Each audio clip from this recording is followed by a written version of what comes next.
आणि लाडक्या बहिणींचीच गर्दी आहे सध्या. स्वतःचं वैयक्तिक मत काय येईल म्हणून असं विश्वास आहे. आता महायुतीतनं सगळ्यांनी म्हणून हे केलंय. बहिणीसाठी शेवटी असं आहे की मगाशी ताई म्हणाल जेवढं देऊ तेवढं हां हे महत्त्वाचं आहे. हिंमत आली, आत्मविश्वास आला.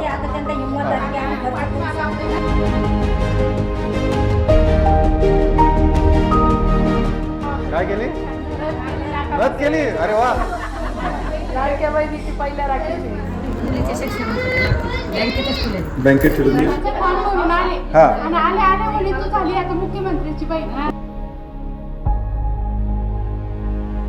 दुसऱ्या पक्षातले काही लोक विरोध करतात त्या गोष्टी, तर हे चांगलं आहे का?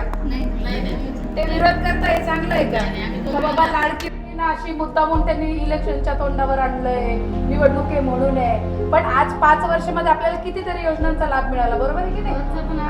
की फक्त निवडणुकीपुरतच केलंय त्यांनी आणि पुढे चालू राहणार आहे. पण एक महिलांना एक आत्मविश्वासाच्या निमित्ताने मला दिसतोय तुम्ही सगळ्यांच्या चेहऱ्यावरती मला तो जास्त महत्त्व वाटतं. मला तुम्हाला भेटून बोलून खूप आनंद वाटला आणि त्यासाठी तुमचे सगळ्यांचे आभार. देवेंद्रजींपर्यंत, एकनाथ शिंदे साहेबांपर्यंत, या सगळ्यांपर्यंत मी तुमच्या सगळ्या शुभेच्छा, या शुभेच्छा मला नाही तर त्यांना आहेत, हे मी आहेत, त्यामुळे त्यांच्यावर मी पोहोचवतो.